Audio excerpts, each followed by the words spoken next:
संभल में एक और मस्जिद को लेकर विवाद शुरू हो गया। आरोप है कि संभल की दालान वाली मस्जिद में 13 साल की एक लड़की को बंधक बनाकर रेप करने की कोशिश हुई। आरोप मस्जिद के मौलाना और उसके भाई पर लगा। मामला सामने आया तो लोगों ने मस्जिद से बच्ची को छुड़ाया। भीड़ ने मौलाना की पिटाई के बाद उसे पुलिस के हवाले किया। पर अब मामले में एक और एंगल आ गया है।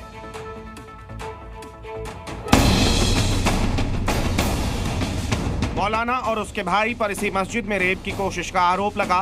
दावा है कि शुक्रवार को 13 साल की एक लड़की मदरसे में गई और काफी देर तक बाहर नहीं आई।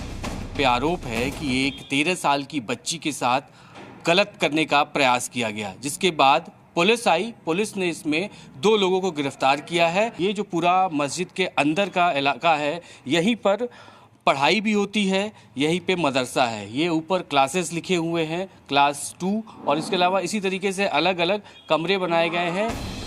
मस्जिद के बाहर मौजूद लोगों का दावा है कि बच्ची के साथ कुछ गलत होने की खबर मिलते ही उन्होंने एक्शन लिया, पर आरोपी मौलाना ने मदरसे में लड़की के होने से साफ इनकार कर दिया।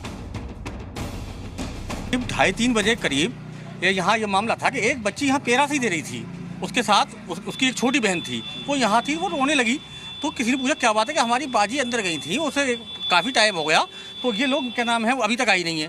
तो मोहल्ले वाले जो इनके पीछे नमाज नहीं पढ़ते हैं, उन्होंने 2-1 लड़के वहाँ पे गए अंदर पूछने के लिए, तो उन्होंने कहा यहाँ कोई लड़की नहीं है। अच्छा, सब लोगों को शक था कि यहाँ लड़की अंदर है। जो कैसे शक था आपको? वो उस लड़की की वजह से, वो जो छोटी लड़की थी नहीं, उसकी वजह से वो कह रही थी, इसलिए यहाँ पर 10-12 लोग बैठ गए। साजिद अरेस्ट हुआ है, उसने ये कहा यहाँ कोई लेडी नहीं है। तो बोली भाई 3 घंटे से लड़की गायब है कि नहीं? तो वो उसने चाबी बेच के कहा कि निकाल ले चल हैगी। तो उसने कहा निकाल लो हैगी। ऐसा है कि कहाँ बंद, क्या उसने बंद के थे, क्या वो बंद है? अब वो इतनी देर में फिर वो लोग घुस गए, क्या ऐसा कौन बंद है, का क्या बंद है, तो उसे निकाला गया। लोगों का दावा है कि मदरसे में लड़की को बंद रखा गया था और कई घंटों के बाद वो बदहवास हालत में मदरसे से बाहर आई। 3.5 घंटे के बाद हमने इस गेट से निकलता हुआ देखा था लड़की को। उसकी नानी को बुलाया गया था, वो आई थी ढूंढती हुई, वो अपनी नानी के साथ में निकली थी इस वाले गेट से। वो किस हालत में वो लड़की निकली? किस हालत में निकली? चला नहीं जा रहा था उससे ऐसा है, लेकिन बड़ी मुश्किल में थी वो बच्ची। ऐसा है यहाँ तक के सांस फूल रहा था उसका, 3 घंटे से मुस्तकिल बंद थी। उसके साथ क्या हुआ क्या नहीं हुआ, भाई ये तो ऊपर वाला जान सकता है, हमें तो किसी को मालूम नहीं। लोगों के दावे से उलट मस्जिद कमेटी और मदरसे में पढ़ाने वाले टीचर्स का दावा है कि मस्जिद में कोई लड़की नहीं आई, बल्कि ये आरोप लगाकर मौलाना को फंसाया गया है। दावा है कि मस्जिद पर कब्जे की लड़ाई चल रही है और दूसरे पक्ष ने पैसे देकर रेप की कोशिश के आरोप लगवाए हैं। जिन्हें आरोप लगाया, इस मदरसे की मुकदमा चल रहा है, जिन लोगों ने आरोप लगाया है और जिसने दरखास्त दी है, एप्लीकेशन दी है, फैज़ अब्दुल वहाब, वो इस मदरसे का सदर बनना चाहता था। 84 से इस मदरसे का जो जिम्मेदार से उनका इंतकाल हुआ। ये लोग इस मदरसे में कब्जा करना चाहते हैं। यानी आप कह रहे हैं कब्जे की वजह से इस तरह का कहानी बनाई गई इसमें। फिर कुछ लोग ऐसे हैं जो मुखालिफ हैं इस जमात के, तो उन्होंने उस लड़की को कुछ ऐसा करा जिसमें उन्होंने अपना बयान बदल दिया और शिकायत करी, जिसमें हाफिज़ साजिद और मुजम्मिल, जिनको पुलिस ने आरोपी बना के जेल भेज दिया। फिलहाल पुलिस ने एक आरोपी की गिरफ्तारी और नाबालिग को हिरासत में लेने के बाद जांच शुरू कर दी है।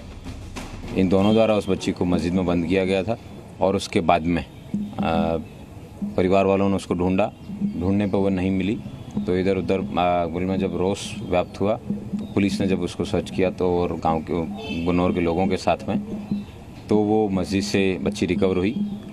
बच्ची को उसके परिवारजनों को दे दिया गया है। मामला रेप का है या मस्जिद पर कब्जे का, ये जांच के बाद क्लियर होगा। हालांकि लोग आरोप लगा रहे हैं कि पहले भी यहाँ गलत काम होते रहे हैं। एक तरफ मस्जिद है, मदरसा है, दूसरी तरफ तमाम स्थानीय लोग हैं। लोगों का ये कहना है कि जब उनको जानकारी मिली कि एक यहाँ पर लड़की बैठी हुई है, उन लोगों ने ही पड़ताल शुरू की, पुलिस को फ़ोन किया और उसी के बाद जब पुलिस यहाँ पर आई तो इस मस्जिद के मदरसे के मौलवी और उनके छोटे भाई को गिरफ्तार किया गया। फिलहाल पुलिस मामले की आगे की तफ्तीश कर रही है। देखना ये होगा कि जांच के बाद क्या कुछ इसमें निष्कर्ष निकलता है।